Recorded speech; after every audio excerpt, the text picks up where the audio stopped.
ആരാധന പങ്കെടുക്കുന്ന എല്ലാവരെയും ഈ കൂട്ടായ്മയിലേക്ക് വളരെ സ്നേഹത്തോടുകൂടെ സ്വാഗതം ചെയ്യും. നമുക്ക് തലകളെ വണങ്ങി പ്രാർത്ഥിക്കാം. ക്രിസ്തുവേശുവിൽ കൂടെ അനന്തമായിട്ട് ഞങ്ങളെ സ്നേഹിക്കുകയും പരിപാലിക്കുകയും ചെയ്യുന്ന ഞങ്ങളുടെ വാഴ്ത്തപ്പെട്ട സ്വർഗീയ നല്ല പിതാവേ, അനുഗ്രഹ സമ്പൂർണമായിരിക്കുന്ന വിശുദ്ധ ദിവസത്തിന്റെ പുതിയ പ്രഭാതത്തിനായിട്ട് നന്ദി നിറഞ്ഞ ഹൃദയത്തോടുകൂടെ ഞങ്ങളെ സ്തുതിക്കുന്ന കർത്താവേ, ഈ പുതിയ ദിവസത്തിന്റെ പ്രഭാതത്തിൽ അവിടുത്തെ വിശ്വസ്തതയെ കുറിച്ച്, അവിടുത്തെ സ്നേഹത്തെ കുറിച്ച്, അവിടുത്തെ കരുതലിനെ കുറിച്ച് ജീവിതത്തിൽ അനുഭവിച്ചറിയുവാൻ നൽകുന്ന എല്ലാ ഭാഗ്യപദവികൾക്കായിട്ടും നന്ദിയോടുകൂടെ ഞങ്ങളെ സ്തുതിക്കുന്ന കർത്താവേ, ഈ നവനാമാധ്യമത്തിലൂടെ കർത്താവേ, സ്വന്തം ഭവനങ്ങളിലായിരുന്നുകൊണ്ട് കർത്താവിനെ ആരാധിക്കുന്ന എല്ലാ ദൈവമക്കൾക്കായി സ്തുതിക്കുന്നു. ഞങ്ങൾ ഒരുമിച്ച് ആരാധിക്കുമ്പോൾ സ്വർഗം സന്തോഷിക്കുന്നതിനമാക്കി പ്രാർത്ഥിക്കുന്നു. അവിടുത്തെ നന്മകളാലും കൃപകളാലും നിറയ്ക്കണമേ. ആരാധനയുടെ ആദ്യോടൊപ്പം അവിടുത്തെ ദിവസാനത്തിന്റെ മറവിലും അവിടുത്തെ ആത്മാവിന്റെ കോട്ടയ്ക്കുള്ളിൽ കർത്താവ് ഞങ്ങളെ നിറയ്ക്ക് പ്രാർത്ഥിക്കുന്നു. സകലമാനവും ബഹുത്വം എടുക്കണം. സകലവും ഞങ്ങൾക്കായി ജീവൻ വെച്ച യേശു ക്രിസ്തുവിന്റെ വിലയേറിയ നാമത്തിൽ തന്നെ ആമേൻ. ദൈവനാമ സ്തുതിക്കും മഹത്വത്തിനുമായിട്ട് ജ്ഞാനകീർത്തനങ്ങളിൽ 20ാമത്തെ കീർത്തനം നമുക്ക് ചേർന്ന് പാടാം.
നമുക്ക് ദൈവത്തെ ആരാധിക്കാം.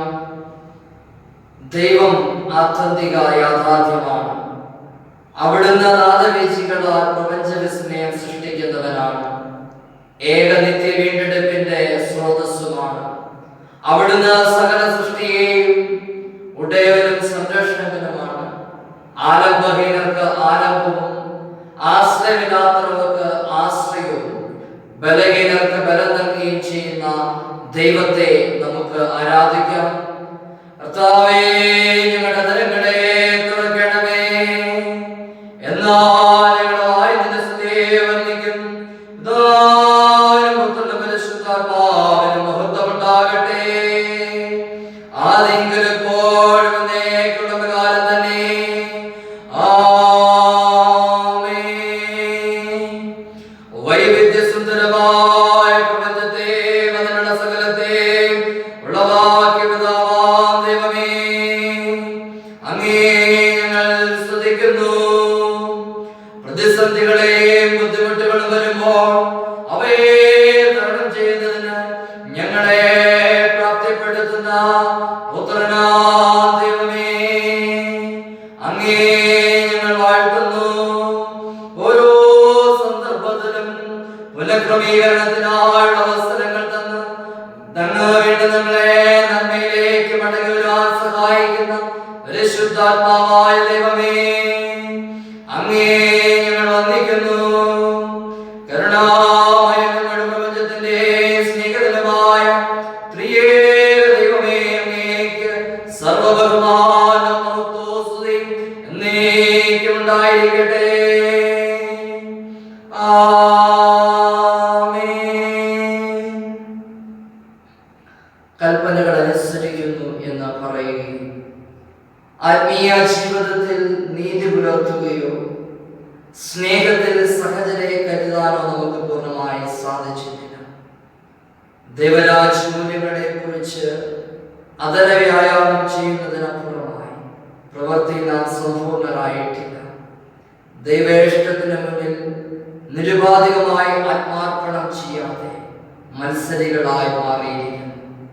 യാഥാർത്ഥ്യത്തെ അവഗണിച്ച് ഉപഭോഗ സംസ്കാരത്തിന്റെ പ്രയോക്താക്കളായി നാം മാറിയിരിക്കുന്നു. ബോധപൂർവമായും അല്ലാതെയും നാം ചെയ്തുപോയ പാപങ്ങളെ ഓർത്ത് ആത്മതപനം ചെയ്ത് ദൈവസന്നിധിയിൽ നമുക്ക് വിനയപ്പെടാം. നമുക്ക് നമ്മെ തന്നെ ഒരു നിമിഷം ദൈവകരങ്ങളിലേക്ക് സമ്പൂർണമായിട്ട് സമർപ്പിച്ചു കൊടുക്കുന്നുണ്ട്. കഴിഞ്ഞ ആഴ്ചക്കാലം നമ്മുടെ ജീവിതയാത്രയിൽ വന്നു പോയിരിക്കുന്ന കുറവുകളെയും കുറ്റങ്ങളെയും നമുക്ക് ദൈവകരങ്ങളിലേക്ക് സമ്പൂർണമായിട്ട് ഏറ്റുപറയാം. നമ്മുടെ വാക്കില്, നമ്മുടെ പ്രവൃത്തിയില്, ചിന്തയില്, നോട്ടത്തിലെ വിചാരങ്ങളൊക്കെ ദൈവത്തിന് നിശ്ചിതമായിരിക്കുന്നത് ഞാനെന്തെങ്കിലും ചിന്തിക്കും. നമ്മുടെ ഭാവം എത്ര കടിച്ചുമായിരുന്നാലും അതിനെ ഹിമം പോലെ വെടിപ്പിക്കുമെന്നല്ലേ ചിന്തിക്കുന്ന കർത്താവിന്റെ സന്നിധിയിലേക്ക് നാം അടുത്തു വന്നിരിക്കുകയാണ്. അതുകൊണ്ട് നമുക്ക് നമ്മുടെ പാപങ്ങളെ ഏറ്റുപറഞ്ഞ് ഒരു നിമിഷം മൗനമായിട്ട് ദൈവസ്ഥന്റെ മുട്ടുകളെ മടക്കി പ്രാർത്ഥിക്കാം.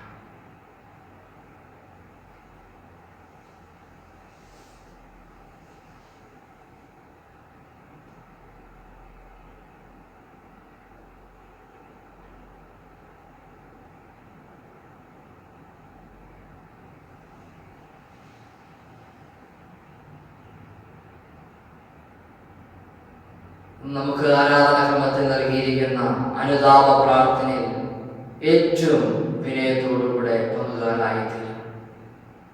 പരിശുദ്ധിയുടെയും സ്നേഹത്തിന്റെയും ഉറവിടമായ ത്രിയേക ദൈവമേ, അനന്തമായ അങ്ങയുടെ സ്നേഹസന്നതയിൽ ഞങ്ങളുടെ കുറ്റങ്ങൾ ഏറ്റുപറയുന്നു.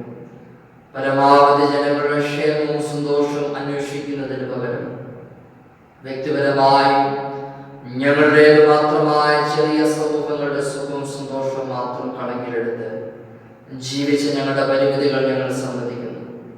പല തീരുമാനങ്ങളും ഞങ്ങളുടെ മനസ്സാക്ഷി തെറ്റാണ് എന്ന് വിലക്കിയിട്ട് അത് പരിഗണിക്കാതെ കൂടുതൽ ലാഭം ചെയ്യാനായി വഴിമാറിപ്പോയ സന്ദർഭങ്ങൾ ഓർത്ത് ഞങ്ങൾ ദുഃഖിക്കുന്നു. പരിശുദ്ധാത്മാവിലൂടെ അവിടെ നിന്ന് നൽകിയ ദൈവരാജ്യ അനുഭവം പങ്കുവയ്ക്കുന്നതിലും ഞങ്ങൾ വീഴ്ച വരുത്തി. ഞങ്ങളുടെ എല്ലാ പാപങ്ങളും പുത്രൻ മുഖാന്തരം ക്ഷമിച്ച് ഞങ്ങളെ അങ്ങയുടെ മകളായി ജീവിക്കാൻ സഹായിക്കണമെന്ന് അങ്ങയോട് അപേക്ഷിക്കുന്നു. ആമേൻ. എന്റെ അടുക്കൽ വരുന്നവനെ ഞാനൊരു നാളും തള്ളിക്കളയിൽ ഉപേക്ഷിക്കുന്നില്ല. എന്നാൽ നമ്മുടെ രക്ഷിതാവായ ദൈവത്തിന്റെ ദൈവം രക്ഷപ്രതി ഉദിച്ചപ്പോൾ അവൻ നാം ചെയ്ത നീതി പ്രവൃത്തികളാലല്ല, തന്റെ കരുണപ്രകാരം അത്രേ രക്ഷിച്ചത്. ദീർഘക്ഷമേ മഹാദയുള്ള ദൈവം നമ്മുടെ സകല പാപങ്ങൾ ക്ഷമിച്ച് നമ്മെ നിത്യജീവനിലേക്ക് പ്രവേശിപ്പിക്കട്ടെ. ഞങ്ങളുടെ പാപം ക്ഷമിച്ച ദൈവമേ, അങ്ങേക്ക് സ്തോത്രമുണ്ടാകട്ടെ. ദൈവവചന ശുശ്രൂഷയ്ക്കായിട്ട് നമ്മെ തന്നെ ഒരുക്കാം. ദൈവവചനം അതിവിശുദ്ധമാകുന്നു, അതുകൊണ്ട് അടിയന് അത് പ്രിയമാകുന്നു. ഈ സമയത്ത് ഇന്നത്തേക്കുള്ള പാഠഭാഗങ്ങൾ വായിച്ചു കേൾക്കാം. പഴയ നിയമം, സങ്കീർത്തനം, ലേഖനം, സുവിശേഷം എന്നീ ക്രമത്തിൽ ഇന്നത്തേക്കുള്ള പാഠഭാഗങ്ങൾ നമുക്ക് വായിച്ചു കേൾക്കാം. Today's first lesson is taken from Genesis chapter 18 verses beginning from 1 to 10. The Lord appeared to Abraham at the sacred trees of Mamre. As Abraham was sitting at the entrance of his tent during the hottest part of the day, he looked up and saw 3 men standing there. As soon as he saw them, he ran out to meet them. Bowing down with his face touching the ground, he said, "Sirs, please do not pass by my home without stopping. I am here to serve you. Let me bring some water for you to wash your feet. You can rest here beneath this tree. I will also bring a bit of food. It will give you strength to continue your journey. You have honored me by coming at my home, so let me serve you." They replied, "Thank you, we accept." Abraham hurried into the tent and said, "Sarah, quick, take a sack of your best flour and bake some bread." Then he ran to the herd and picked out a calf that was tender and fat and gave it to a servant who hurried to get it ready. He took some cream, some milk, and the meat and set the food before the men. There under the tree he served them himself, and they ate. Then they asked him, "Where is your wife Sarah?" "She is there in the tent," he answered. One of them said, 9 months from now I will come back, and your wife Sarah will have a son." Sarah was behind him at the door of the tent listening. Here ends the first lesson. പ്രത്യേക സങ്കീർത്തനം 15-ാം സങ്കീർത്തനം. Psalm 15.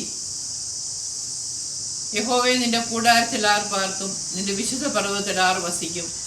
നിഷ്കളങ്കനായി നടന്ന് നീതി പ്രവർത്തിക്കുകയും ഹൃദയപൂർവ്വം സത്യം സംസാരിക്കുകയും ചെയ്യുന്നവൻ, നാവുകൊണ്ട് പൊരുള പറയാതെയും തൻ്റെ കൂട്ടുകാരനോട് ദോഷം ചെയ്യാതെയും കൂട്ടുകാരന് അപമാനം വരുത്താതെയും ഇരിക്കുന്നവൻ, വഷളനെ നിന്ദ്യനായി എണ്ണുകയും യഹോവ ഭക്തന്മാരെ ബഹുമാനിക്കുകയും ചെയ്യുന്നവൻ, സത്യം ചെയ്തിട്ട് ഛേദം വന്നാലും മാറാത്തവൻ, തൻ്റെ ദ്രവ്യം പലിശയ്ക്ക് കൊടുക്കാതെയും കുറ്റമില്ലാത്തവന് വിരോധമായി കൈക്കൂലി വാങ്ങാതെയും ഇരിക്കുന്നവൻ, ഇങ്ങനെ ചെയ്യുന്നവൻ ഒരു നാളും കുലുങ്ങിപ്പോകയില്ല. പിതാവിനും പുത്രനും പരിശുദ്ധാത്മാവിനും മഹത്വം ഉണ്ടായിരിക്കട്ടെ, ആദ്യം മുതൽ എന്നേക്കുള്ള പ്രകാരം തന്നെ. ആമേൻ. Today's second reading is taken from Hebrews chapter 13 verses from 1 to 8. Hebrews chapter 13 verses from 1 to 8. Keep on loving one another as Christian brothers. Remember to welcome strangers in your homes. There were some who did that and welcomed angels without knowing it.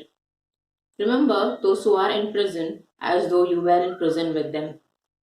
Remember those who are suffering as though you were suffering as they are. Marriage is to be honored by all, and husbands and wives must be faithful to each other. God will judge those who are immoral and those who commit adultery. Keep your lives free from the love of money and be satisfied with what you have. For God has said, "I will never leave you, I will never abandon you." Let us be bold then and say, "Lord is my helper. I will not be afraid. What can anyone do to me?"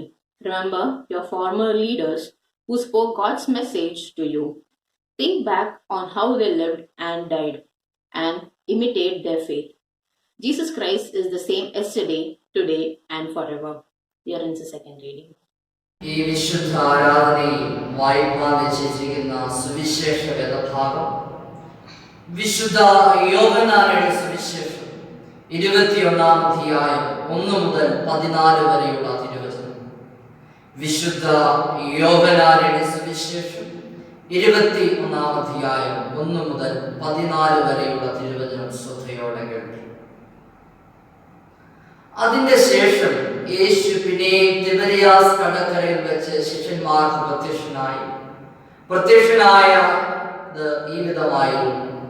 ശിമോൻ പത്രോസും ദിദിമോസ് എന്ന തോമസും ഗലീലയിലുള്ള കാനായിലെ നഥനയേലും സബദി മക്കളും അവന്റെ ശിഷ്യന്മാരും വേറെ രണ്ടുപേരും ഒരുമിച്ച് കൂടിയിരുന്നു. ശിമോൻ പത്രോസ് അവരോട്, ഞാൻ മീൻ പിടിപ്പാൻ പോകുന്നു എന്ന് പറഞ്ഞു. ഞങ്ങളും പോരുന്നു എന്ന് അവർ പറഞ്ഞു. അവർ പുറപ്പെട്ട് പടക് കയറിപ്പോയി. ആ രാത്രിയിൽ ഒന്നും പിടിച്ചില്ല. പുലർച്ചെയായപ്പോൾ യേശു കരയിൽ നിന്നിരുന്നു. യേശു ആകുന്നു എന്ന് ശിഷ്യന്മാർ അറിഞ്ഞില്ല. യേശു അവരോട്, കുഞ്ഞുങ്ങളെ കൂട്ടുവാൻ വല്ലതുമുണ്ടോ എന്ന് ചോദിച്ചു. ഇല്ല എന്ന് അവർ ഉത്തരം പറഞ്ഞു. പടകിന്റെ വലതുഭാഗത്ത് വല വീശുവിൻ, എന്നാൽ നിങ്ങൾക്ക് കിട്ടും എന്ന് അവൻ അവരോട് പറഞ്ഞു. അവർ വീശി, മീന്റെ പെരുപ്പം ഹേതുവായി അത് വലിപ്പാൻ കഴിഞ്ഞില്ല. യേശു സ്നേഹിച്ച ശിഷ്യൻ പത്രോസിനോട്, അത് കർത്താവാകുന്നു എന്ന് പറഞ്ഞു.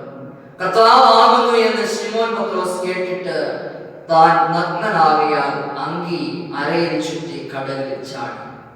ശേഷം ശിഷ്യന്മാരിൽ കരയിൽ നിന്ന് ഏകദേശം 200 മുഴത്തിലധികം ദൂരത്തിലാകിയാൽ മീൻ നിറഞ്ഞ വല ഇഴച്ചുകൊണ്ട് ചെറിയ പടകിൽ വന്നു. കരയ്ക്ക് ഇറങ്ങിയപ്പോൾ അവർ തീക്കനലും അതിന്മേൽ മീൻ വച്ചിരിക്കുന്നതും അപ്പവും കണ്ടു. യേശു അവരോട്, ഇപ്പോൾ പിടിച്ച മീൻ ചിലത് കൊണ്ടുവരുവിൻ എന്ന് പറഞ്ഞു. ശിമോൻ പത്രോസ് കയറി 153 വലിയ മീൻ നിറഞ്ഞ വല കരയ്ക്ക് വലിച്ചു കയറ്റി. അത്ര വളരെ ഉണ്ടായിരുന്നിട്ടും വല കീറിയില്ല. യേശു അവരോട്, വന്ന് പ്രാതൽ കഴിച്ചുകൊള്ളുവിൻ എന്ന് പറഞ്ഞു. കർത്താവാകുന്നു എന്നറിഞ്ഞിട്ട് ശിഷ്യന്മാരിൽ ഒരുത്തനും നീ ആരെന്ന് അവനോട് ചോദിപ്പാൻ തുനിഞ്ഞില്ല. യേശു വന്ന് അപ്പമെടുത്ത് അവർക്ക് കൊടുത്തു. മീനും അങ്ങനെ തന്നെ. യേശു മരിച്ചവരിൽ നിന്ന് ഉയർത്തെഴുന്നേറ്റ ശേഷം ഇങ്ങനെ 3-ാം പ്രാവശ്യം ശിഷ്യന്മാർക്ക് പ്രത്യക്ഷനായി. നാം വായിച്ചു കേട്ടത് നമ്മുടെ കർത്താവായിരിക്കുന്ന യേശുമിശിഹായുടെ വിശുദ്ധ സുവിശേഷം. ക്രിസ്തുവേ, അങ്ങേക്ക് സ്തുതി ഉണ്ടായിരിക്കട്ടെ. ദൈവവചനം കേൾപ്പിക്കാൻ നമ്മെ ഒരുക്കുന്നതിന് മുമ്പായിട്ട് ക്രിസ്തീയ ഗീതങ്ങളിൽ 401-ാമത്തെ ഗീതം നമുക്ക് ചേർന്ന് പാടാം. ക്രിസ്തീയ ഗീതങ്ങളിൽ 401-ാമത്തെ ഗീതം നമുക്ക് ചേർന്ന് പാടാം.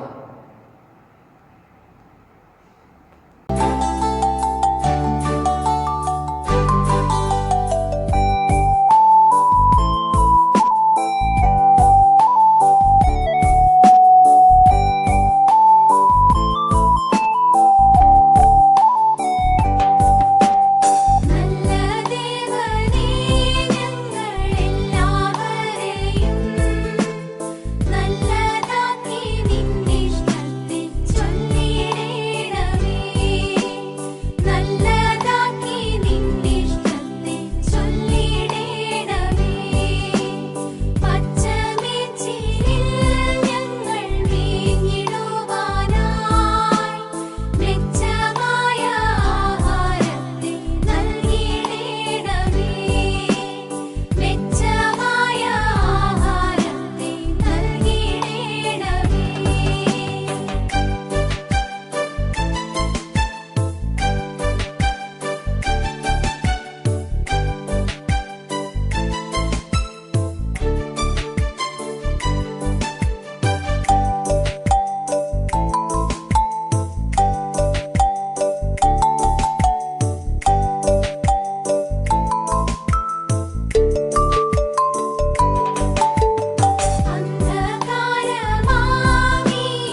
ഞങ്ങളെ അനന്തമായി സ്നേഹിക്കുന്ന ഞങ്ങളുടെ ദൈവമേ, വാഴ്ത്തപ്പെട്ട കർത്താവേ, അനുഗ്രഹ സമ്പൂർണമായിരിക്കുന്ന വിശുദ്ധ ദിവസത്തിന്റെ നല്ല പ്രഭാതത്തിനായിട്ട് നന്ദി നിറഞ്ഞ ഹൃദയത്തോടുകൂടെ ഞങ്ങൾ അങ്ങേ സ്തുതിക്കുന്നു കർത്താവേ.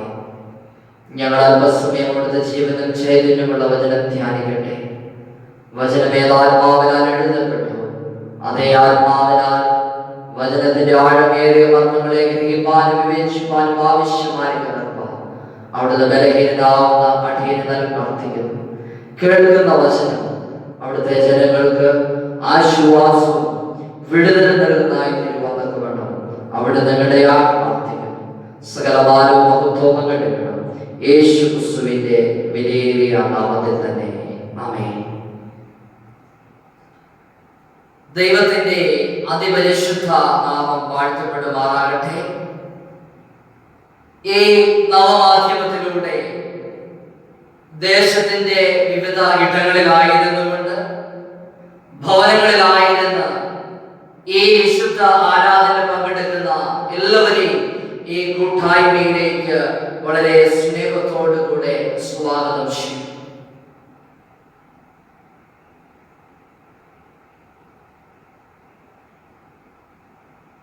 യേശു ക്രിസ്തുവിന്റെ ഉയർത്തെഴുന്നേൽപ്പ് ഒരു ചരിത്ര സംഭവമായിട്ട് ഓർക്കുവാനും മരണത്തിൽ നിന്നും വിജയത്തിനും ആഹ്ലാദത്തിനുമുള്ള അനുഭവം പങ്കിടുവാൻ നമുക്ക് കഴിയേണ്ടതായിട്ടുണ്ട്.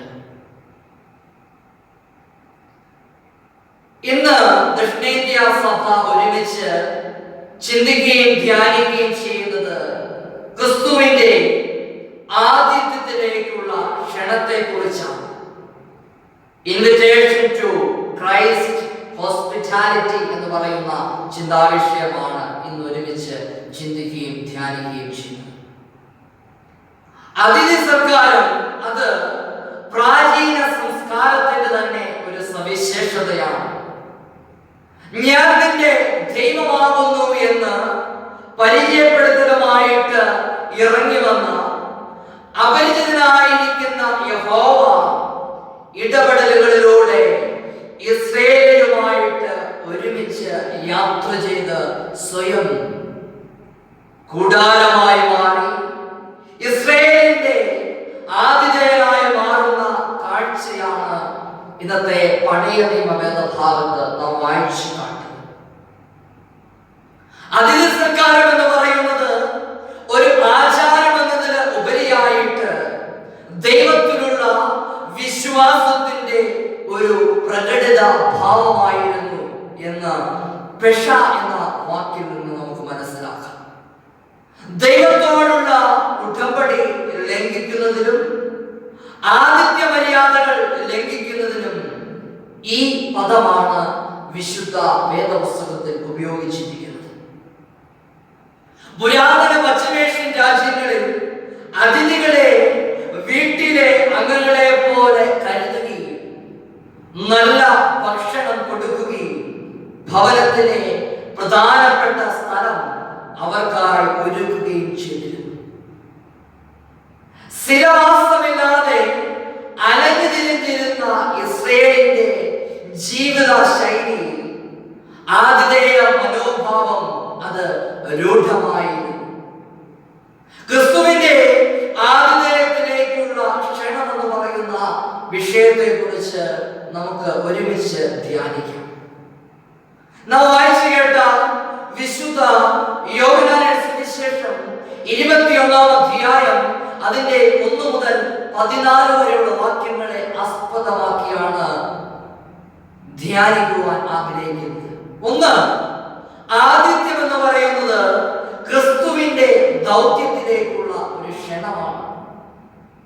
ആതിഥ്യം ക്രിസ്തുവിന്റെ ദൗത്യത്തിലേക്കുള്ള ക്ഷണം എന്നതാണ്.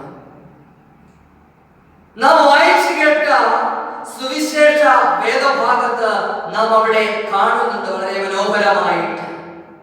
അതിന്റെ ശേഷം യേശു പിന്നെ തിബരിയാസ് കടൽക്കരയിൽ വെച്ച് ശിഷ്യന്മാർക്ക് പ്രത്യക്ഷനായത് ഈ വിധം ആയിരുന്നു. ശിമോൻ പത്രോസും ദിദിമോസ് എന്ന തോമസും ഗലീലയിൽ ദേശത്തുള്ള കാനായിലെ നദനയേലും സെബദി മക്കളും അവന്റെ ശിഷ്യന്മാരും വേറെ രണ്ടുപേരും ഒരുമിച്ച് കൂടിയിരുന്നു. ഇങ്ങനെ ഇരിക്കുന്ന ഒരു സാഹചര്യത്തിൽ തുടർന്ന് ഒരു കാലത്ത് യേശുവിനോട് കൂടെ ദൈനംദിന യാത്ര ചെയ്തവരായിരുന്നു ഈ ശിഷ്യന്മാർ എന്ന് പറയുന്നത്. എന്നാൽ ഉയർത്തെഴുന്നേറ്റവനായിരിക്കുന്ന യേശുവിനെ പഴയതുപോലെ തങ്ങളുടെ ജീവിതത്തിൽ അനുഭവിക്കുവാൻ അവർക്ക് സാധിക്കാതെ വന്നു. യേശുക്രിസ്തുവിന്റെ ഉയർപ്പിലും അവർക്ക് വേണ്ടതായിരിക്കുന്ന വിശ്വാസം ഉണ്ടായിരുന്നില്ല. അതിനാൽ മനസ്സുകൊണ്ടും ശരീരം കൊണ്ടും ഒരുതരം അകൽച്ച അവരുടെ ജീവിതത്തിലും ഉണ്ടായി. ഇവിടെ ദൈവത്തിൽ നിന്നും അകലുമ്പോൾ ഉണ്ടാകുന്ന വലിയ ഒരു മാനസികമായിരിക്കുന്ന അവസ്ഥ ഈ വേദഭാഗത്ത് ഈ ശിഷ്യന്മാരെ നമുക്ക് ദർശിക്കാവുന്നതാണ്. അവർ തീരുമാനമെടുക്കുകയാണ്, ഇനി സ്വയം അധ്വാനിച്ച് ജീവിക്കാം. കുടുംബത്തിന്റെ പ്രശ്നങ്ങൾ അത്രത്തോളം അവർക്ക് ഉണ്ടായിരുന്നു. സ്വന്തമായിട്ട് നമുക്കുണ്ടായിരുന്ന വള്ളത്തിലേക്കും വലയിലേക്കും ആശ്രയിച്ചുകൊണ്ട് തിബരിയാസിന്റെ കടലിന്റെ തീരത്തിലേക്ക് ഈ ശിഷ്യന്മാർ നീങ്ങുകയാണ്. അവരുടെ നേതാവായിരുന്ന പത്രോസിന്റെ സാന്നിധ്യം അവർക്ക് ഇവിടെ ആശ്വാസം പകരുന്നുണ്ട്. രാത്രിയാമങ്ങളിൽ അവർ വിശ്രമിച്ചില്ല. രാത്രിയിൽ അവർക്ക് ഒന്നും പിടിക്കുവാനായിട്ട് സാധിക്കാത്ത ഒരു ശൂന്യതയുടെ അനുഭവം ഈ വേദഭാഗത്ത് നാം ദർശിക്കുകയാണ്. രാത്രി മുഴുവനും അധ്വാനിച്ചിട്ട് അവർ കടൽക്കരയിലേക്ക് മടങ്ങി വരുമ്പോൾ യേശു കടൽക്കരയിൽ നിന്നുകൊണ്ട് യേശുവിനോട് ചോദിക്കുകയാണ്, കുഞ്ഞുങ്ങളെ കൂട്ടുവാൻ വല്ലതുമുണ്ടോ എന്ന്. ദൈനംദിന ജീവിതത്തിൽ തന്നതും കരുണ കാണിച്ചതുമെല്ലാം നാം പലപ്പോഴും മറന്നു കളയാറുണ്ട്. ഇവിടെയാണ് സ്നേഹനിധിയായിരിക്കുന്ന ഉയർത്തെഴുന്നേറ്റവനായിരിക്കുന്ന കർത്താവ് സംവാദിക്കുന്നത്. കുഞ്ഞുങ്ങളെ കൂട്ടുവാൻ വല്ലതും ഉണ്ടോ എന്ന്. ഈ ചോദ്യം എത്രമാത്രം നമ്മുടെ ഓരോരുത്തരുടെയും ജീവിതത്തിൽ പ്രസക്തി ഏറിയതാണ് എന്ന് ഞാനും നിങ്ങളും ചിന്തിക്കേണ്ടതായിട്ടുണ്ട്. ഇവിടെ ദൈവത്തെ കൂടാതെയുള്ള തന്റെ ശിഷ്യന്മാരുടെ പ്രയത്നത്തെ നിഷ്ഫലമായി തീർന്നതായിട്ടാണ് നാം കാണുന്നത്. തങ്ങളുടെ കുറവുകൾ കണ്ടെത്തുന്നതിന് യേശുക്രിസ്തുവിന്റെ ആ ചോദ്യം, കുഞ്ഞുങ്ങളെ കൂട്ടുവാൻ വല്ലതുമുണ്ടോ എന്ന് പറയുന്ന ചോദ്യം അവർക്ക് സഹായകരമായി തങ്ങളുടെ ജീവിതത്തിന്റെ കുറവുകളെ കണ്ടെത്തുന്നതിന്. നമ്മുടെ ജീവിതത്തിന്റെ കുറവുകളെ കണ്ടെത്തുന്നതിന് നമ്മുടെ അനുഭവങ്ങൾ എപ്പോഴെങ്കിലും ഇടയാക്കിയിട്ടുണ്ടോ? അവർ സമ്മതിച്ചു ഇല്ല എന്ന്. കർത്താവില്ലാത്ത അനുഭവങ്ങൾ എന്ന് പറയുന്നത്, കർത്താവിനെ കൂടാതെയുള്ള അധ്വാനങ്ങൾ എന്ന് പറയുന്നത് ശാശ്വതമാകുകയില്ല എന്നുള്ള ഒരു തിരിച്ചറിവ് ഈ ശിഷ്യന്മാർക്ക് ഇവിടെ ഉണ്ടാവുകയാണ്. അവർക്ക് കടലിനെ കുറിച്ച് അറിവുള്ളവരാണ്. കടലിന്റെ ഏത് ഭാഗത്ത് വലയെറിഞ്ഞു കഴിഞ്ഞാൽ മത്സ്യം ലഭിക്കുമെന്നുള്ള അറിവുകളൊക്കെ ഉള്ളവരാണ്. എന്നാൽ രാത്രി മുഴുവനും അധ്വാനിക്കാനുള്ള ശക്തിയും ഐക്യത്തോട് പ്രവർത്തിക്കുവാനുമുള്ള ശിഷ്യന്മാരുടെ കഷ്ടപ്പെടുവാനുമായിട്ടുള്ള മനസ്സുണ്ടെങ്കിലും ക്രിസ്തു തങ്ങളോട് കൂടെ ഇല്ലാത്തത് കൊണ്ട് ആ രാത്രി അവർക്ക് സമ്മാനിച്ചത് ഒഴിഞ്ഞ വലയും വള്ളവും മാത്രമല്ല, ജീവിതത്തിൽ നിരാശ മാത്രം നിറഞ്ഞ മനസ്സുകളാണ് ആ രാത്രി അവർക്ക് സമ്മാനിച്ചത്. പ്രിയമുള്ളവരെ, എന്നാൽ നിരാശയോടുകൂടെ കടന്നു വരുന്ന തന്റെ ശിഷ്യന്മാരെ കാണുവാനായിട്ട് തിബരിയാസിന്റെ കടൽക്കരയിൽ യേശു നിൽക്കുകയാണ്. ഇതാ അടുത്ത പകലിൽ കർത്താവ് അവർക്ക് വേണ്ടി പ്രാതലൊരുക്കി. ക്രിസ്തു ഇവിടെ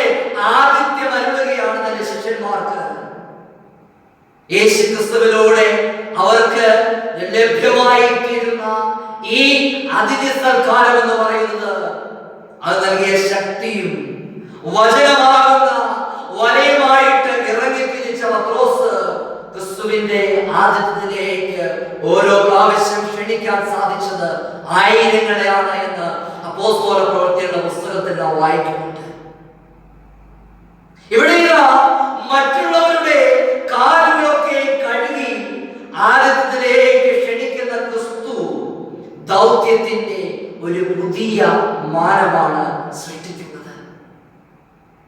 ഇതാ നിരാശരായിട്ട് മടങ്ങി വന്ന തന്റെ ശിഷ്യന്മാരെ യേശു അവർക്ക് വേണ്ടി പ്രാതലൊരുക്കി അവരെ ആ വലിയ ദൗത്യത്തിന്റെ ശുശ്രൂഷയിലേക്ക് ക്ഷണിക്കുകയാണ്. മറ്റുള്ളവരുടെ ആതിഥ്യം സ്വീകരിച്ച് ജീവിതങ്ങൾ പൂർത്തീകരിച്ച ക്രിസ്തുവിനെ പിന്തുടരുവാനായിട്ട് അതിഥി സൽക്കാരത്തിന്റെ ജീവിത ശൈലി സ്വീകരിച്ച് ക്രിസ്തുവിന്റെ ദൗത്യത്തിൽ പങ്കുകാരാവാൻ നമുക്ക് സാധിക്കണം. പ്രിയമുള്ളവരെ, മറ്റുള്ളവരെ കരുതുവാനായിട്ട്, മറ്റുള്ളവരെ സ്നേഹിക്കുവാനായിട്ട്, ആതിഥ്യത്തിന്റെ മര്യാദകൾ മറ്റുള്ളവരുമായിട്ട് പുലർത്തുവാനായിട്ട് ക്രിസ്തുവിലൂടെ നമുക്ക് ലഭ്യമായിരിക്കുന്ന ആ ദൗത്യത്തിന്റെ വലിയ പാത എനിക്ക് നിങ്ങൾക്കും പിന്തുടരുവാനായിട്ട് സാധിക്കണം. അതുകൊണ്ട് ദൈവഭാഗത്ത് നമ്മെ ഏൽപ്പിക്കുമ്പോൾ അവൻ നമുക്ക് വേണ്ടി പ്രവർത്തിക്കുന്നവനാണ്. ശൂന്യമായ അധ്വാനത്തിൽ നിന്നും ഒരു ചാകരയുടെ കൊയ്ത്തിലേക്ക് അവൻ എന്നെ നിങ്ങളെ നയിക്കുമെന്നതിന് യാതൊരു സംശയമില്ല. പ്രിയമുള്ളവരെ, അതുകൊണ്ട് ജീവിതത്തിൽ ക്രിസ്തുവിനെ കൂടാതെയുള്ള അധ്വാനങ്ങളൊക്കെ അത് നിഷ്ഫലമായി തീരുന്നതാണ്, ശൂന്യതയേറിയതാണ്. ക്രിസ്തുവിനോട് ചേർന്ന് ക്രിസ്തുവുമായിട്ടുള്ള ആ വലിയ ബന്ധത്തിൽ ഞാൻ നിങ്ങളും ജീവിക്കുന്നുവെങ്കിൽ ക്രിസ്തു കാണിച്ചു നൽകിയ ആതിഥ്യത്തിന്റെ മര്യാദകളെ മറ്റുള്ളവരിലേക്ക് പകർന്നു കൊടുക്കുവാൻ, ആ ദൗത്യത്തിന്റെ വലിയ ശുശ്രൂഷ നിർവഹിക്കുവാൻ ദൈവമക്കളായിരിക്കുന്ന എനിക്ക് നിങ്ങൾക്കും സാധിക്കണം. രണ്ടാമത്തെ ചിന്ത എന്ന് പറയുന്നത്, ആതിഥ്യം എന്ന് പറയുന്നത് ക്രിസ്തുവിന്റെ കൂട്ടായ്മയിലേക്കുള്ള ഒരു ക്ഷണമാണ്. ആതിഥ്യം ക്രിസ്തുവിന്റെ കൂട്ടായ്മയിലേക്കുള്ള ക്ഷണമാണ്. ആത്മീയ ജീവിതത്തിൽ പിന്മാറ്റത്തിന്റെ അനുഭവങ്ങൾ ഉണ്ടാകുന്നത് സ്വാഭാവികമാണ്. എങ്കിലും അതിൽ നിന്ന് മടങ്ങി വരുവാനായിട്ടുള്ള ഒരു അവിഭാജ്യ എനിക്ക് നിങ്ങൾക്കുമൊക്കെ ഉണ്ടാകേണ്ടതായിട്ടുണ്ട്. ഉപജീവനത്തിന്റെ ചിന്തകൾ, പ്രത്യേക ജീവിതത്തിന്റെ സാഹചര്യങ്ങൾ, നമ്മുടെ സ്നേഹിതർ, വൈകാരിക സ്ഥിതിയൊക്കെ നമ്മെ പലപ്പോഴും പിന്മാറ്റത്തിലേക്ക് പ്രേരിപ്പിക്കുന്ന ഘടകങ്ങളാണ്. ഇതാ പിന്മാറ്റത്തിലേക്ക് പോയിട്ടും അപ്പോസ്തലന്മാരെ ത്യജിച്ചു കളയാതെ തേടി ചെല്ലുന്ന സ്നേഹമാണ് ക്രിസ്തുവിന്റെ ആതിഥേയത്തിന്റെ ഏറ്റവും വലിയ കാതലായിരിക്കുന്ന അനുഭവം എന്ന് പറയുന്നത്. ശിഷ്യന്മാരെ എന്നതിനേക്കാൾ ഉപരിയായിട്ട് സ്നേഹിതന്മാരായി യേശു കൂടെ കൊണ്ട് നടന്നവരാണ് അപ്പോസ്തലന്മാർ. യേശു ക്രൂശിക്കപ്പെട്ടപ്പോഴും മരിച്ചപ്പോഴും ഇവർ കൂടെ ഉണ്ടായിരുന്നു. കൂടെ നടന്നിട്ട് പോലും യേശുവിനോട് കൂറുകാട്ടാതെയും യേശുവിനെ ഒറ്റിക്കൊടുത്തു, യേശുവിനെ തള്ളിപ്പറഞ്ഞു, യേശുവിൽ നിന്ന് ഓടി ഒളിച്ചും വേദനിപ്പിച്ച അവരെ ഉപേക്ഷിച്ച് പുതിയ ശിഷ്യന്മാരെ തേടി അല്ലെങ്കിൽ അന്വേഷിച്ച് കണ്ടെത്തുവാൻ ശ്രമിക്കുന്ന ഒരു യേശുവിനെ അല്ല ഞാൻ നിങ്ങളിവിടെ ദർശിക്കുന്നത്. നിരാശയുടെ പടവുകളിലായിരിക്കുന്ന ഈ ശിഷ്യന്മാരുടെ നടുവിലേക്ക് ഇറങ്ങി ചെല്ലുവാനായിട്ട്, നഷ്ടപ്പെട്ടു പോയ ഈ കൂട്ടായ്മയുടെ ബന്ധമിത പുനഃസ്ഥാപിക്കുവാനായിട്ട് ചെല്ലുന്ന ഒരു യേശുവിനെയാണ് ഞാൻ നിങ്ങളും ഇവിടെ കാണുന്നത്. ആ കൂട്ടായ്മയിലൂടെ ആതിഥേയത്തിന്റെ സ്നേഹത്തിന്റെ വലിയ ഉത്തമ മാതൃക ക്രിസ്തു വെളിപ്പെടുത്തി നൽകുകയാണ്. പരാജയത്തിന്റെ പടുകുഴിയിലും യേശു അവരിൽ ദർശിച്ചത് അനന്തമായിരിക്കുന്ന സാധ്യതകളെ യേശു ദർശിക്കുകയാണ്. തങ്ങളുടെ ഗുരുവിന്റെ പ്രതീക്ഷകൾക്ക് അനുസരിച്ച് ഈ ശിഷ്യന്മാർക്ക് ഉയരുവാനായിട്ട് കഴിഞ്ഞില്ല എന്ന വലിയ യാഥാർത്ഥ്യം ഇവിടെയുണ്ട്. ഇതാ മനുഷ്യ ജീവിതത്തിൽ ഇതുവരെയും ആരും കണ്ടെത്തിയിട്ടില്ലാത്ത സാധ്യതകളുടെ ഖനികളിലേക്ക് യേശു അവരെ നയിക്കുകയാണ്. കഴിഞ്ഞ രാത്രി മുഴുവൻ അവർ അധ്വാനിച്ചിട്ടും ഒന്നും ലഭിച്ചില്ല. ശൂന്യതയുടെ പടവുകളാണ് അവർക്കുണ്ടായിരുന്നത്. യേശു കടലിനെ കുറിച്ച് അറിയാവുന്നവരോട് പറയുകയാണ്, നിങ്ങൾ ഇങ്ങോട്ട് വല വീശുവിൻ. വല വീശിയപ്പോൾ പെരുത്ത മീൻകൂട്ടം അവരുടെ വലയിൽ നിറയപ്പെടുകയാണ് ചെയ്യുന്നത്. ഇതാണ് യേശു നൽകുന്ന നിത്യമായിരിക്കുന്ന കൂട്ടായ്മയിലേക്കുള്ള ക്ഷണമെന്ന് പറയുന്നത്. നാം പലപ്പോഴും ഈ ക്രിസ്തുവായിട്ടുള്ള കൂട്ടായ്മയുടെ ബന്ധങ്ങളിൽ പലപ്പോഴും ഞാൻ നിങ്ങളുമൊക്കെ അകന്നു പോയിട്ടുണ്ട്. ആതിഥ്യം നൽകേണ്ടുന്ന ഇടങ്ങളിൽ ആതിഥേയത്വം നൽകുവാൻ എനിക്ക് നിങ്ങൾക്കും സാധിച്ചിട്ടില്ല. ഇതാണ് യേശു ക്രിസ്തുവിലൂടെ ഉള്ള ഭാവം. അതിന്റെ പരമമായിരിക്കുന്ന ശോഭയിൽ നാം കാണുന്നത് കാൽവരിയുടെ ക്രൂശിൽ മാത്രമല്ല. ഇതാ തിബരിയാസിന്റെ കടൽക്കരയിൽ തന്റെ നിരാശയിൽ കഴിയുന്ന മടങ്ങി വരുന്ന തന്റെ ശിഷ്യന്മാർക്ക് വേണ്ടി അതിഥി സൽക്കാരം ഒരുക്കി അവരെ ആ കൂട്ടായ്മയിലേക്ക് ക്ഷണിക്കുവാൻ കാത്തിരിക്കുന്ന ഒരു ക്രിസ്തുവിനെയാണ് ഈ വേദഭാഗത്ത് നാം ദർശിക്കുന്നത്.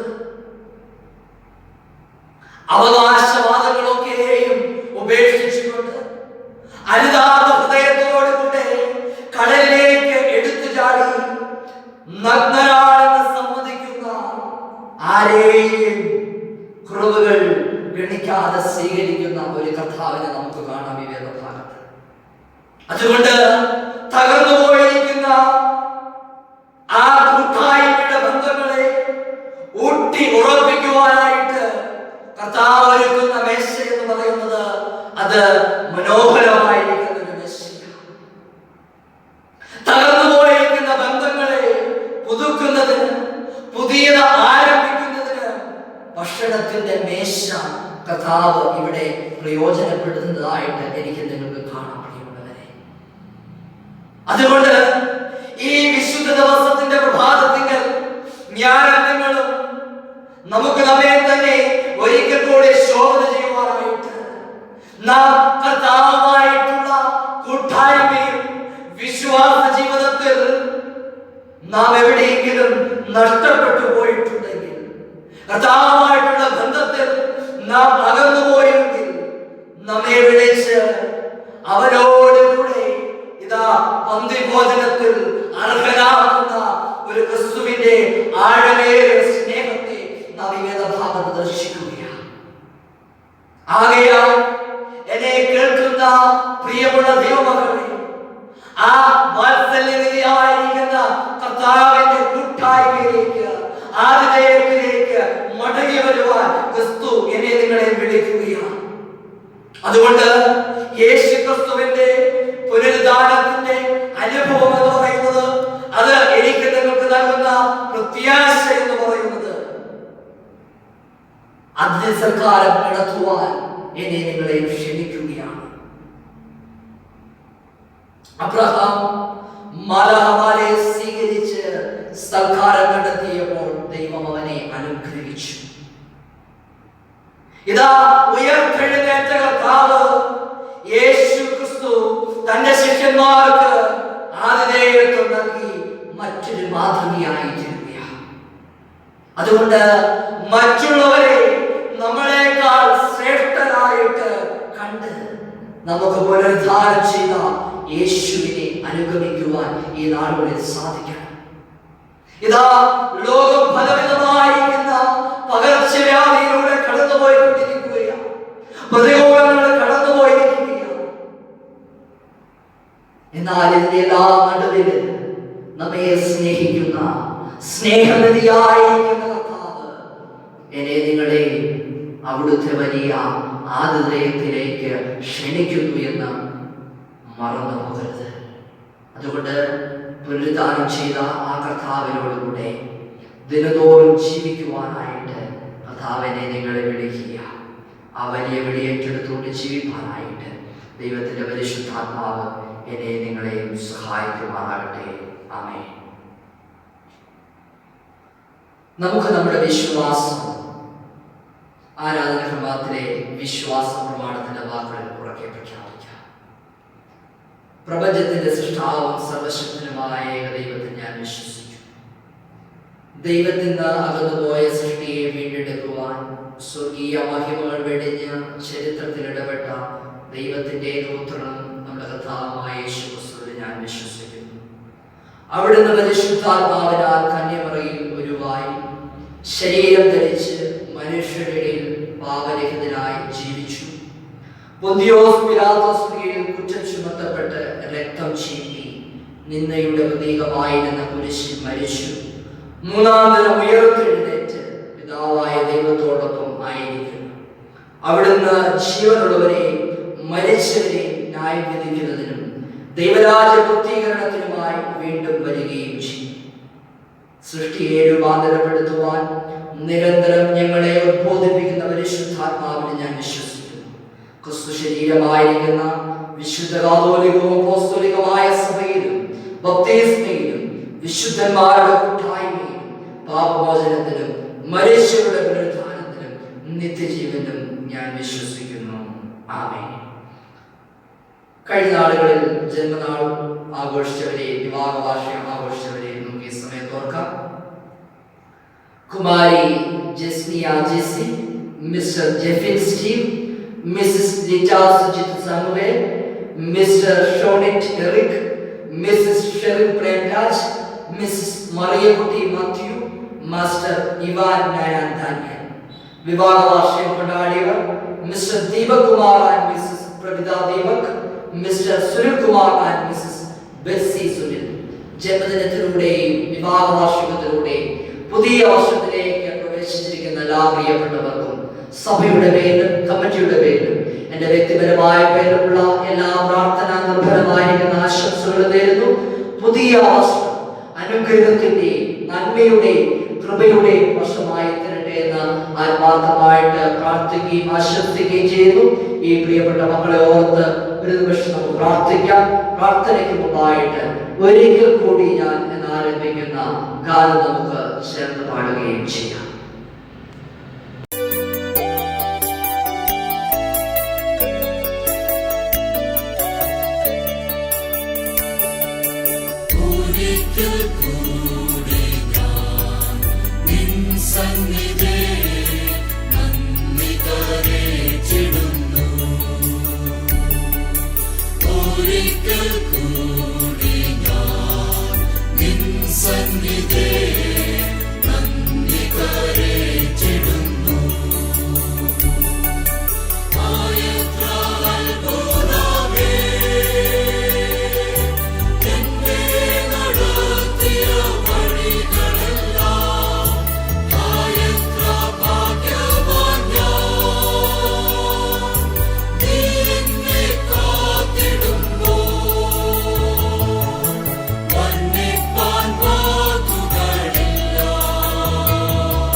ക്രിസ്തുയേശുവിന്റെ കൂടെ അനന്തമായിട്ട് ഞങ്ങളെ സ്നേഹിക്കുന്ന ഞങ്ങളുടെ ദൈവമേ, വാഴ്ത്തപ്പെട്ട കർത്താവേ, കഴിഞ്ഞ നാളുകളിൽ ജന്മദിനത്തിലൂടെയും വിവാഹ വാർഷികത്തിലൂടെയും പുതിയ വർഷത്തിലേക്ക് പ്രവേശിച്ചിരിക്കുന്ന ഞങ്ങളുടെ പ്രിയപ്പെട്ട മക്കളെ എല്ലാവരെയും കൊടുത്ത കരങ്ങളിലേക്ക് സമർപ്പിക്കുന്നു.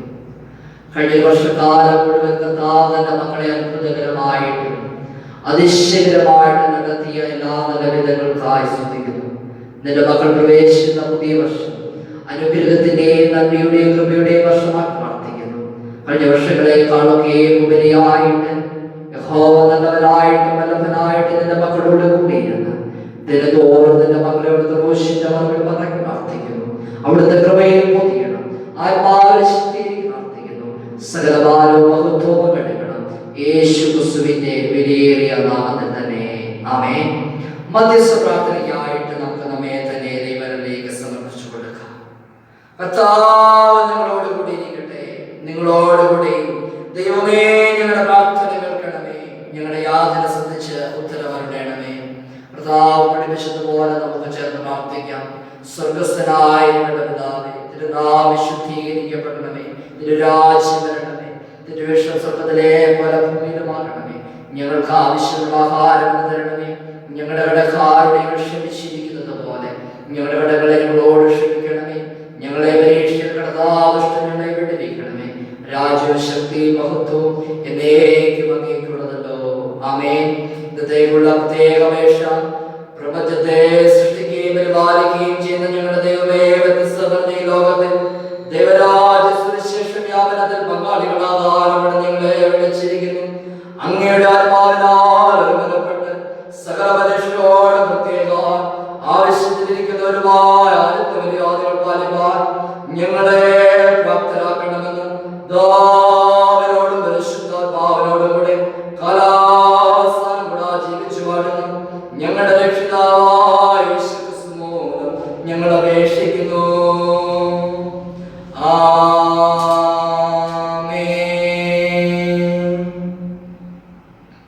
മധ്യസ്ഥ പ്രാർത്ഥനയ്ക്കായിട്ട് നമുക്ക് നമ്മെ തന്നെ ദൈവത്തിലേക്ക് സമർപ്പിച്ചു കൊടുക്കാം.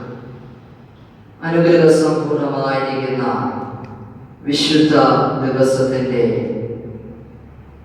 നല്ല പ്രഭാതത്തിനായിട്ട് നമുക്ക് നന്ദി നിറഞ്ഞ ഹൃദയത്തോടുകൂടെ ദൈവത്തെ സ്തുതിക്കാം. നമുക്ക് നമ്മുടെ ഇടവകയെ മുഴുവനായിട്ട് ദൈവത്തിലേക്ക് സമ്പൂർണമായി സമർപ്പിക്കാം. ഇടവകയിലെ എല്ലാ കുടുംബങ്ങളെയും കുടുംബമായിട്ട് വ്യക്തികളായിട്ട് ദൈവത്തിലേക്ക് സമർപ്പിച്ചു കൊടുത്തുകൊണ്ട് നമുക്ക് പ്രാർത്ഥിക്കാം. ഇടവകയിലെ സൺഡേ സ്കൂളിനായിട്ട്, യുവജന സംഘത്തിനായിട്ട്, സ്ത്രീജന സംഘത്തിനായിട്ട്, ഗായക സംഘത്തിനായിട്ട് നമുക്ക് പ്രാർത്ഥിക്കാം.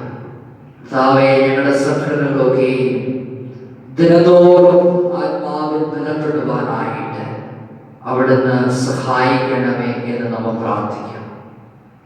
രോഗത്തില്, വേദനയില്, ഭാരങ്ങളില്, നൊമ്പരങ്ങളിൽ കഴിയുന്ന എല്ലാ പ്രിയപ്പെട്ടവരെയും ദൈവങ്ങളിലേക്ക് സമ്പൂർണമായിട്ട് സമർപ്പിച്ചു കൊടുക്കാം. വാർദ്ധക്യത സഹജമായിരിക്കുന്ന ക്ഷീണതകൾ അനുഭവിക്കുന്ന എല്ലാ മാതാപിതാക്കളെയും ദൈവത്തിന്റെ കരങ്ങളിലേക്ക് സമ്പൂർണമായിട്ട് സമർപ്പിച്ചു കൊടുക്കാം. കഷ്ടതകൾ അനുഭവിക്കുന്നവർ, കടഭാരങ്ങൾ അനുഭവിക്കുന്നവർ, തലമുറകളില്ലാതെ ഭാരപ്പെടുന്നവർ, സുഖമായിട്ട് ഭവനം പണിയുവാൻ ആഗ്രഹിക്കുന്ന പ്രിയപ്പെട്ട മക്കൾ, ഉപജീവന മാർഗത്തിനായിട്ട് കാത്ത് പ്രാർത്ഥിക്കുന്ന പ്രിയപ്പെട്ടവർ, വിവാഹപ്രായമെത്തിയിട്ടും വിവാഹം നടക്കാത്ത യൗവനക്കാർക്കായിട്ടൊന്ന് പ്രാർത്ഥിക്കാം. സ്വർഗത്തിലെ തമ്പുരാന്റെ മക്കൾക്ക് വേണ്ടി തക്ക സമയത്ത് പുതുവഴികളെ തുറന്ന് അവിടുന്ന് പ്രിയപ്പെട്ട മക്കളെ അവിടെ സഹായിക്കേണ്ടതിനായിട്ട് കർത്താവിനോട് നമുക്ക് പ്രാർത്ഥിക്കാം. കൊറോണ വൈറസിന്റെ ആധിക്യം അനുഭവിക്കുന്ന എല്ലാ പ്രിയപ്പെട്ടവർക്കായിട്ട്, എല്ലാ രോഗികൾക്കായിട്ട്, ശുശ്രൂഷിക്കുന്ന ഡോക്ടർമാർക്കായിട്ട്, നേഴ്സുമാർക്കായിട്ട്, എല്ലാ ആതുര ശുശ്രൂഷ പ്രവർത്തകർക്കായിട്ട്, സാമൂഹിക രാഷ്ട്രീയ നേതാക്കൾക്കായിട്ട് നാം പ്രാർത്ഥിക്കാം. കർത്താവേ, ഈ വലിയ മഹാമാരിയിൽ നിന്ന് ഞങ്ങളുടെ ദേശത്തെ വീണ്ടെടുക്കുകയും അവിടുത്തെ സൗഖ്യമാകുന്ന കരം നീട്ടി ഞങ്ങളെ ബലപ്പെടുത്തുകയും ചെയ്യണമേ എന്ന് നാം പ്രാർത്ഥിക്കാം. കൊറോണ വൈറസിന്റെ ആധിക്യം അനുഭവിക്കുന്ന എല്ലാ ലോകരാഷ്ട്രങ്ങൾക്കായിട്ട്, അതിന്റെ നിർമ്മാർജ്ജന പ്രവർത്തനങ്ങളിൽ ഏർപ്പെട്ടിരിക്കുന്ന എല്ലാ നിർമ്മാർജ്ജന പ്രവർത്തകർക്കായിട്ട്, എല്ലാവർക്കായിട്ട് നമുക്ക് ശ്രമിക്കാം. കർത്താവേ, അദൃശ്യമേറെ കരം നിന്റെ മകളിലൂടെയൊക്കെയും പ്രാവർത്തികമാക്കുവാനായിട്ട്, നിന്റെ ശുശ്രൂഷകളൊക്കെയും കർത്താവേ ഈ ലോകത്തിന്റെ ശമനം വരുവാൻ മുഖാന്തരമാകണമേ എന്ന് കർത്താവിനോട് നമുക്ക് പ്രാർത്ഥിക്കാം. നാം ഉൾപ്പെടുന്ന നമ്മുടെ മഹാടവയ്ക്കായിട്ട്, മഹാടവയിലെ അച്ഛന്മാർക്കായി, ഉപദേശിമാർക്കായി, മിഷണറിമാർക്കായിട്ട്, സിസ്റ്റേഴ്സിനായിട്ട് നമുക്ക് പ്രാർത്ഥിക്കാം. മഹാടവയ്ക്ക് നേതൃത്വം നൽകുന്ന അഭിവന്ദ തിരുമേനിക്കായിട്ട്, കുടുംബത്തിനായി പ്രാർത്ഥിക്കാം. ഞങ്ങളുടെ മഹാടവക നാൾതോറും അഭിവൃദ്ധി പ്രാപിപ്പാനായിട്ട് ഇടയാക്കേണ്ടതിനായിട്ടും, മഹാടവകയുടെ എല്ലാ ശുശ്രൂഷകളെയും എല്ലാ പ്രവർത്തനങ്ങളെയും ദൈവങ്ങളിലേക്ക് സമ്പൂർണ്ണമായിട്ട് സമർപ്പിച്ചു കൊടുത്തുകൊണ്ട് നമ്മൾ പ്രാർത്ഥിക്കാം. നാം അധിവസിക്കുന്ന നമ്മുടെ ദേശത്തിനായിട്ട്, നമ്മുടെ രാഷ്ട്രത്തിനായിട്ട്, നമ്മുടെ സംസ്ഥാനത്തിനായിട്ട് നമ്മൾ പ്രാർത്ഥിക്കാം. എല്ലാ ഭരണകർത്താക്കളെയും ദൈവങ്ങളിലേക്ക് സമ്പൂർണ്ണമായി സമർപ്പിക്കാം. കർത്താവേ, ദേശത്തെ നയിപ്പാനായിട്ട് സമാധാനത്തിന്റെ ആത്മാവുകൊണ്ട്, ഐക്യത്തിന്റെ ആത്മാവുകൊണ്ട് അവിടുന്ന് എല്ലാവരെയും അവിടുന്ന് ശക്തീകരിക്കണമേ എന്ന് കർത്താവിനോട് നമുക്ക് പ്രാർത്ഥിക്കാം. നമ്മുടെ സഭയുടെ ആത്മീയവും ഭൗതികവുമായിരിക്കുന്ന എല്ലാ ആവശ്യങ്ങളെയും ദൈവങ്ങളിലേക്ക് സമ്പൂർണ്ണമായിട്ട് സമർപ്പിച്ചു കൊടുക്കാം. സഭ നാൾക്ക് നാൾ അഭിവൃദ്ധിപ്പെടുക, ദേശത്ത് കർത്താവേ അനുഗ്രഹിക്കപ്പെട്ട സാക്ഷ്യം വഹിക്കുന്ന വലിയ വിശ്വാസ സമൂഹമായിട്ട് കർത്താവേ ഈ ദേശത്ത് നിലനിൽക്കാൻ ഞങ്ങളെ സഹായിക്കണമേ എന്ന് കർത്താവിനോട് നമുക്ക് പ്രാർത്ഥിക്കാം. നമ്മോട് പ്രാർത്ഥന ആവശ്യപ്പെട്ടിരിക്കുന്ന എല്ലാ പ്രിയപ്പെട്ടവരെയും ദൈവങ്ങളിലേക്ക് നമുക്ക് സമ്പൂർണ്ണമായിട്ട് സമർപ്പിച്ചു കൊടുക്കാം. നമ്മുടെ വ്യക്തിപരമായിരിക്കുന്ന ആവശ്യങ്ങളെ ദൈവങ്ങളിലേക്ക് സമർപ്പിച്ചു കൊടുത്തുകൊണ്ട് ഒരു നിമിഷം ദൈവസ്ഥനെ നമുക്ക് മൗനമായിട്ട് പ്രാർത്ഥിക്കാം.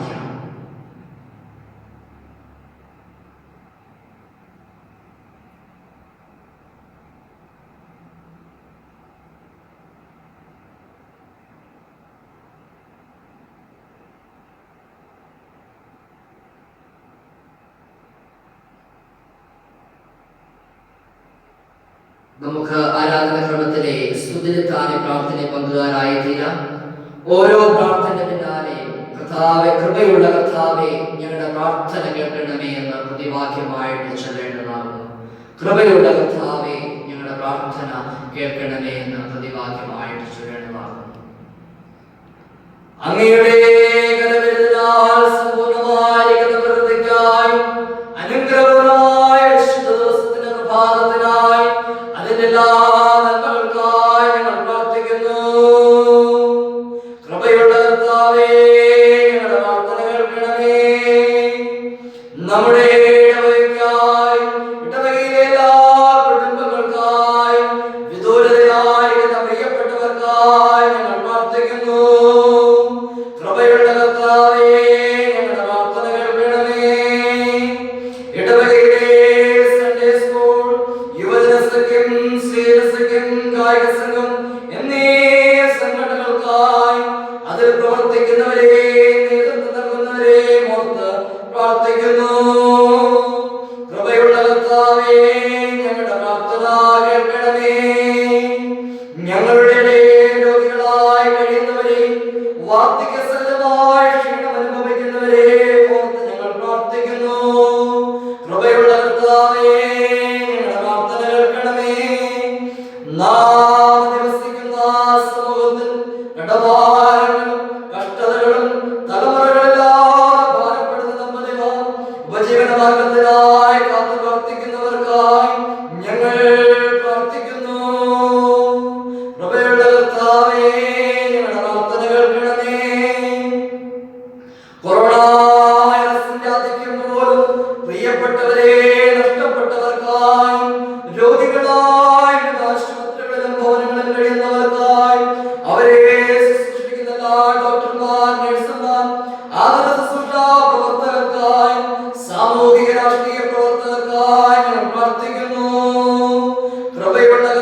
ഞങ്ങളുടെ പ്രാർത്ഥന കേൾക്കണമേ. കൊറോണ വൈറസിന്റെ ഭീതിയിൽ അനുഭവിക്കുന്ന എല്ലാ രാജ്യങ്ങൾക്കായും ജനഭാഗങ്ങൾക്കായും അവിടുത്തെ എല്ലാ നിർമ്മാർജ്ജന പ്രവർത്തകരെയും ഓർത്ത് നമുക്ക് പ്രാർത്ഥിക്കാം. കൃപയുള്ള കർത്താവേ, ഞങ്ങളുടെ പ്രാർത്ഥന കേൾക്കണമേ.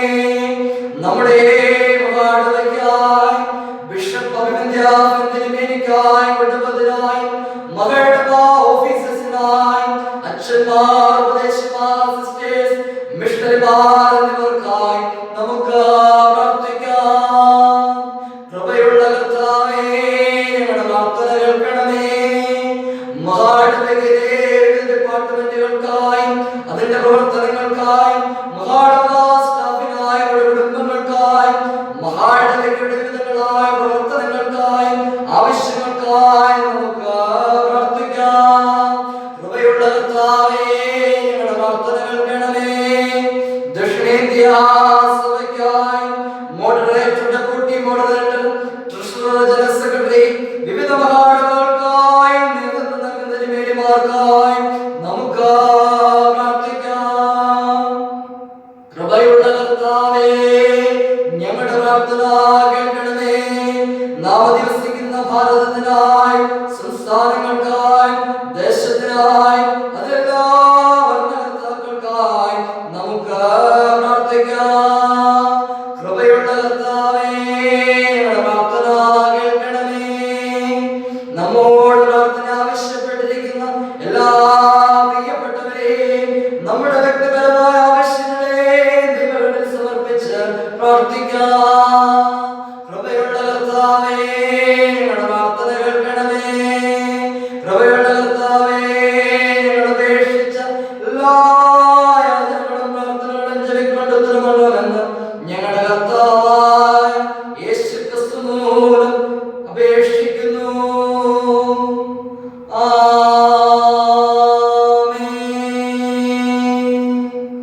ദൈവം നമുക്ക് ചെയ്ത സകല നന്മകളെ ഓർത്തുകൊണ്ട് പൊതുവിലുള്ള സ്തോത്ര പ്രാർത്ഥനയെ നമുക്ക് പങ്കുകാരായി തീരാം. സകല സൃഷ്ടിയുടെയും ഉറവിടമായ ദൈവമേ, ഞങ്ങൾക്ക് നൽകിയ ജീവിതത്തിനായും എല്ലാ സാധ്യതകൾക്കായും സ്തോത്രം അർപ്പിക്കുന്നു. ക്രിസ്തുവിന്റെ ആദിത്യത്തിലേക്ക് പങ്കാളികളാകാൻ ഞങ്ങളെ വിളിച്ചിരിക്കുന്നതിനും ക്രിസ്തീയ ശുശ്രൂഷയിൽ പ്രതിബദ്ധതയോടെ ജീവിപ്പാൻ പ്രാപ്തിയിലാക്കുന്നതിനും നന്ദി അർപ്പിക്കുന്നു. കൊറോണ വൈറസിന്റെ പ്രവർത്തനങ്ങളിൽ ഏർപ്പെട്ടിരിക്കുന്ന ഡോക്ടർമാർ, നഴ്സുമാർ, ആതുര ശുശ്രൂഷ പ്രവർത്തകർ, മതനേതാക്കൾ, ഭരണകർത്താക്കൾ, മറ്റ് സംഘടനാ പ്രവർത്തകർക്കായും ഇവരിലൂടെ ലഭ്യമാകുന്ന എല്ലാ സേവനങ്ങൾക്കായും ശുശ്രൂഷകൾക്കായും അങ്ങേക്ക് സ്തോത്രം അർപ്പിക്കുന്നു. ഞങ്ങളുടെ സഭയ്ക്കായും ശുശ്രൂഷകൾക്കായും നന്ദി അർപ്പിക്കുന്നു. പിതാപുത്ര പരിശുദ്ധാത്മാവാം ത്രിയേക ദൈവമേ, അങ്ങേക്ക് സകല ബഹുമാനവും മഹത്വവും കാലാവസ്ഥാനം കൂടാതെ ഉണ്ടായിരിക്കട്ടെ. ആമേൻ. ഈ വിശുദ്ധ പങ്കെടുക്കുന്ന എല്ലാവരെയും ഒരിക്കൽ കൂടി ദൈവനാമത്തിൽ വിശുദ്ധ ആരാധനയിലേക്ക് പ്രത്യേകമായിട്ട് സ്വാഗതം ചെയ്യുന്നു. കൊറോണ വൈറസിന്റെ ആധിക്യം മൂലം നമുക്ക് ദേവാലയത്തിൽ വന്ന് ദൈവത്തെ ആരാധിക്കുവാൻ സാധിക്കുന്നില്ല എന്നിരിക്കും. നമ്മുടെ സ്വന്തം ഭവനങ്ങളിലായിരുന്നു നമുക്ക് ദൈവത്തെ ആരാധിക്കാം. എത്രയും പെട്ടെന്ന് നമുക്ക് ഒരുമിച്ച് ദേവാലയത്തിൽ കടന്നുവന്ന് കൂട്ടായ്മ ആചരിക്കാനായിട്ട് ഇടയാക്കേണ്ടതിന് കർത്താവിനോട് നമുക്ക് പ്രത്യേകമായിട്ട് പ്രാർത്ഥിക്കുകയും നമ്മുടെ എല്ലാ ശുശ്രൂഷകളെ ഓർത്ത് നമുക്ക് ദൈവത്തെ സ്തുതിക്കുകയും ചെയ്യാം. നമ്മുടെ സഭയുടെ വാട്സപ്പ് ഗ്രൂപ്പിൽ അറിയിച്ചതുപോലെ നിങ്ങളുടെ സ്തോത്ര വഴിപാടുകൾ, ദശാംശം, മാസബലി, അതുപോലെ ലേല കുടിശ്ശികൾ, മറ്റ് പ്രത്യേക സ്തോത്രങ്ങളൊക്കെ സഭയുടെ ബാങ്ക് അക്കൗണ്ടിലേക്ക് നിങ്ങൾക്ക് ട്രാൻസ്ഫർ ചെയ്യാവുന്നതാണ്. ആരെയും ഇതിന് പ്രത്യേകമായിട്ട് നിർബന്ധിക്കുന്നില്ല. നിങ്ങളാൽ കഴിയുന്നതുപോലെ ദൈവരാജ്യത്തിൻ്റെ വിസ്തുതിക്ക് കൊടുക്കാനായിട്ട് ഓർമ്മപ്പെടുത്തുകയും ചെയ്യുന്നു. നമുക്ക് തലകളെ മടക്കി പ്രാർത്ഥിക്കാം. ക്രിസ്തുവേശ്വരിയുടെ അനന്തമായിട്ട് ഞങ്ങളെ സ്നേഹിക്കുന്ന വാഴ്ത്തപ്പെട്ട കർത്താവേ, സ്വർഗീയ പിതാവേ, അനുഗ്രഹസമ്പൂർണമായിരിക്കുന്ന വിശുദ്ധ ദിവസത്തിനായിട്ട് നന്ദി നിറഞ്ഞ ഹൃദയത്തോടുകൂടെ ഞങ്ങളെ സ്തുതിക്കുന്ന കർത്താവേ, ഞങ്ങൾ ഒരുമിച്ചൊരിക്കൽ കൂടി കർത്താവിനെ സ്തുതിപ്പാൻ മഹത്വപ്പെടുത്തുവാൻ തക്കവണ്ണം വലിയവനായിരിക്കുന്ന ദൈവം ഞങ്ങൾക്കായി ഒരുക്കിയ ഭാഗ്യത്തിനായിട്ട് പദവികൾക്കായിട്ട് നന്ദിയോടുകൂടെ ഞങ്ങളെ സ്തുതിക്കുന്ന കർത്താവേ, കർത്താവേ, ഈ വിശുദ്ധ ആരാധനയിൽ കർത്താവേ, ദേശത്തിന്റെ നാനായിടങ്ങളിലായിരുന്നുകൊണ്ട് പങ്കുകാരായിരുന്ന എല്ലാ ദൈവമക്കളെ ദൈവസമൃദ്ധിയായി അനുഗ്രഹിക്കണം. അവിടുത്തെ നന്മകൾ കൊണ്ട് കൃപകൾ കൊണ്ട് നിറയ്ക്കണം. ആരാധന ഒന്നുപോയിരിക്കുന്ന കുറവുകളെയും കുറ്റങ്ങളെയും ക്ഷമിക്കണം. ഇതിലും ഉത്തമമായിട്ട് നിന്നെ ആരാധിക്കുവാൻ, നിന്നെ സ്തുതിക്കുവാൻ, മഹത്വപ്പെടുത്തുവാൻ വേണം. അവിടെ നിങ്ങളെല്ലാവരെയും സഹായി പ്രാർത്ഥിക്കുന്നു. സകലവിധമായ നന്മകളാലും കൃപകളാലും നിറയെ പ്രാർത്ഥിക്കുന്നു. ദൈവാത്മാവിനെ ബലപ്പെടുത്തണം. കൃപയെ ഞങ്ങളെല്ലാവരെയും പ്രാർത്ഥിക്കുന്നു. സകലമായ മഹത്വവും വേണം യേശു ക്രിസ്തുവിന്റെ വിലയേറിയ നാമത്തിൽ തന്നെ. ആമേൻ. വിശ്വാസമുള്ള ഹൃദയത്തോടുകൂടെ കർത്താവിന്റെ ആശീർവാദത്തെ സ്വീകരിക്കും. ദൈവത്തിന്റെ കരുണയുള്ള കൃപയിലും കാവലിലും ഞങ്ങൾ നിങ്ങളെ ഫലമേൽപ്പിക്കുന്നു. ഇങ്ങനെ പരിശുദ്ധാത്മാവായിരിക്കുന്ന ത്രിയേക ദൈവത്തിന്റെ അനുഗ്രഹം നിങ്ങളുടെ ഇടയിലുണ്ടായി എല്ലായ്പ്പോഴും നിങ്ങളോട് ഇവിടെ ഉണ്ടായിരിക്കട്ടെ. ആമേൻ. ആരാധനയുടെ അവസാനമായിട്ട് ജ്ഞാനകീർത്തനങ്ങളിൽ 260 കീർത്തനം ചേർന്ന് പാടാം. ജ്ഞാനകീർത്തനങ്ങളിൽ 260 കീർത്തനം നമുക്ക് ചേർന്ന് പാടാം.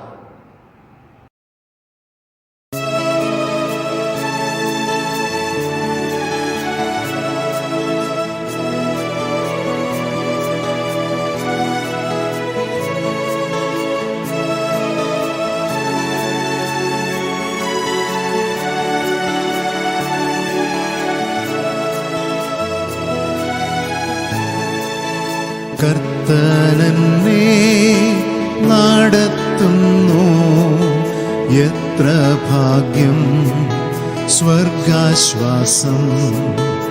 എല്ലാറ്റിലും എവിടെയും തൻ കൈ തന്നെ നടത്തുന്നു.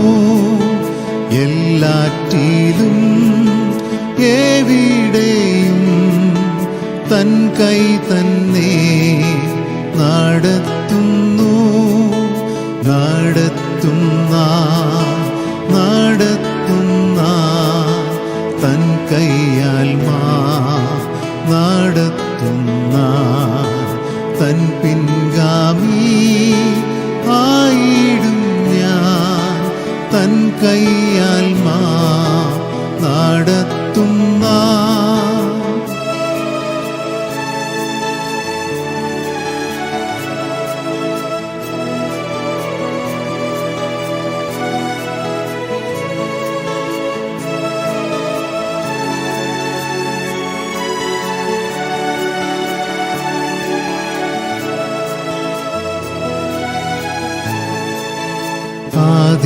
ദുഃഖ മധ്യത്തിലും ഏതൻ ഭാഗ്യ നിറവിലും ശാന്തത്തിൽ താൻ വൻകാറ്റിൽ താൻ തൻ കൈ തന്നെ നടത്തുന്നു. ശാന്തത്തിൽ താൻ വൻകാറ്റിൽ താൻ തൻ കൈ തന്നെ നടത്തുന്നു. നടത്തുന്ന തൻ കൈയാൽ നടത്തുന്ന തൻ പിൻഗാമി ആയിടും ഞാൻ. തൻ കൈയാൽ നടത്തുന്ന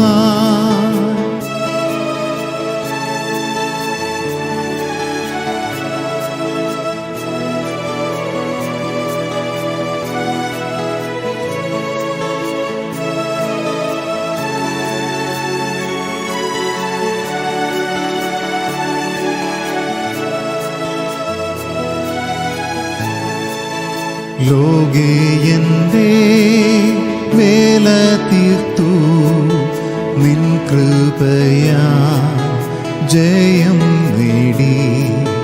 മൃത്യുകാലം പേടിക്ക ഞാൻ യോർദാനിൽ നീ നടത്തുന്നു. മൃത്യുകാലം പേടിക്ക ഞാൻ യോർദാനിൽ നീ നടത്തുന്നു.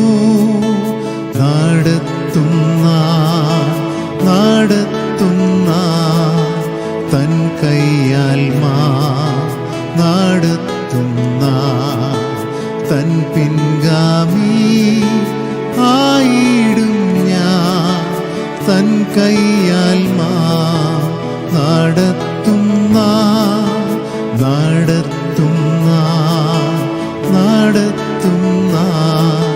തൻ കൈയാൽ നടത്തുന്ന തൻ പിൻഗാമി ആയിടും ഞാൻ. തൻ കൈയാൽ നടത്തുന്ന നിങ്ങളോടുകൂടി ഇരിക്കട്ടെ, നിങ്ങളോടുകൂടി. നമുക്ക് സമാധാനത്തോടുകൂടെ ഭവനങ്ങളിലായിരിക്കാം. കർത്താവിന്റെ നാമത്തിൽ തന്നെ ആമേൻ.